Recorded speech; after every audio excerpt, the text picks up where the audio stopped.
But let's go back to John Lee's splash on the front of the Mail and the doubts about the EU digital COVID certificate being ready to go by the 19th. I'm joined by Michael Collins, the Managing Director of TravelMedia.ie. Michael, good morning. Good morning, Philip. How are you? What are you hearing on this? Well, I travelled from Vienna to Dublin on Friday morning, and I had my digital COVID certificate with me. And when I got to immigration at Dublin Airport, they really didn't know what it was. They weren't able to scan it, and they didn't accept it as a digital COVID certificate. Now, I know the Minister, Ossian Smyth, was on the radio yesterday saying that the system was up and running and they were scanning, but I didn't see that.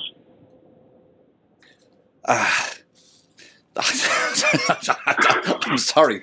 I'm at a loss to try and think how it is that the facts on the ground and what's being said can be so completely at odds with each other, because our colleague in the newsroom, Samantha Library, can add to this and said the government has maintained that things are still on track to resume international travel on July 19th. Okay, look, that's still 2 weeks away, but what else have you heard behind the scenes that would give you pause around that date?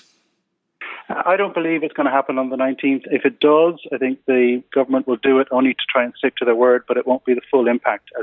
They'll probably introduce a lesser version, and then only vaccinated people can travel. But I spoke at length to the customs official in Dublin Airport yesterday, and I said, you do realise that you're obliged to scan my certificate? And he said, no, I'm not. And I corrected him. I said, you're wrong. I said, I've read the legislation on this, and you are obliged to scan inbound QR codes for European citizens with the digital COVID certificate. And he said, we don't have the scanners. I've received no training. I've been told it's the 19th. So I don't believe it's going to be the 19th. I've heard, unofficially that it's September is in reality when the government would like to introduce it. So are there herds of headless chickens wandering around the airports with QR codes in their hand, offering them to officials and getting nowhere? Yeah, absolutely. I mean, I watched acutely. I was very much aware of this, having, travelled on the 1st or travelled on the 2nd, got my certificate on the 1st.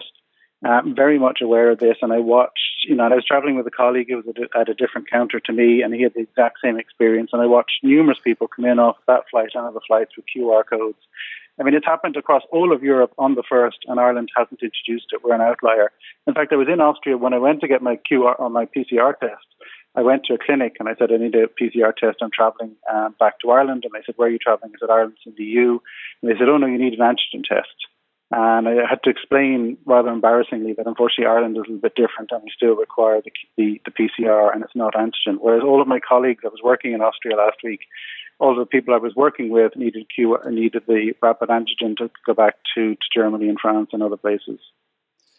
Just let me go through the rest of the statement, because it is worth getting on the record what it is that government says of the situation now. They say that work is still continuing on the EU digital COVID certificate. Statement comes following reports that the certificate may not be ready in time. A spokesman for RocDoc, the private company that will issue PCR test results as part of the certificate, says it is optimistic that the system will be ready by July the 19th. That spokesperson said trails of the system are working well.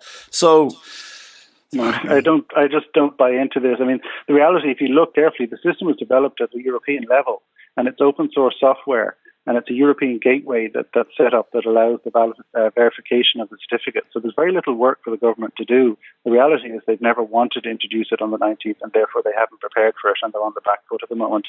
Here's the other issue, which is really interesting, Philip, though, is that the focus has been on people travelling out of Ireland, whereas the reality is that the certificate does a number of things. And one very important thing it does, it deals with the issue of falsification. So previously, when you arrive into Ireland, you had a PCR cert that said that you were negative or that you had recovered. Whereas now, the QR code deals with any issues around falsification. So all of Europe now knows that anybody travelling in and out of their country has a certificate that is not false, whereas we've seen, on numerous occasions, reports in the Irish media of certificates that are falsified. I mean, anybody with a printer and a PC can create a certificate. So when I have travelled in and out of Ireland before previously, the customs official looks at the piece of paper, looks for the word not detected or negative, and then just hands it back to me. They've no way of checking whether that document is correct or not. So the government is saying that they're delaying this to protect us, whereas in reality it's the exact opposite that's happening. It means that every other country in Europe now doesn't have to deal with the issue of falsification of certificates. It has a QR code that can't be falsified, whereas in Ireland we can't do that. The back door is left open to more variants coming in. And in your understanding, Michael, is it as simple as almost literally downloading the app, downloading the open source code and applying it to your immigration system? I'm sure there's a little bit more to it, but it's not rocket science. Most of the work has been done at a European level, and the government, had plenty of time. November last year is when this was planned, and there's been multiple stages and goalposts or milestones along the way, and the government just have not been focused on this at all. Okay, Michael, thank you very much. Sorry, Philip, very briefly, is that the government were obliged to bring this in on the 1st for inbound passengers, and they didn't. And there's a 6-week grace period. But if the government wanted to opt for the 6-week grace period, they would have had to have written to the European Union and explained why they weren't bringing it in on the 1st. They didn't write to the European Union, and as a result, the European Union has had to write to the government and ask them to explain why they haven't brought it in. They really are on the back foot on this, and it just says to me that they had no real interest in actually bringing it in on the 19th. Ciara, are you surprised? No, and I suppose in the papers as well, it was reported that, and there was conversation over the last number of weeks with the cyber attack on HSE is being cited as an issue here, and like Michael has just pointed out, like we've been talking about this EU digital cert, but I do think Michael's description there is totally at odds, is what the Minister had said on with Justin yesterday on RTE Radio 1,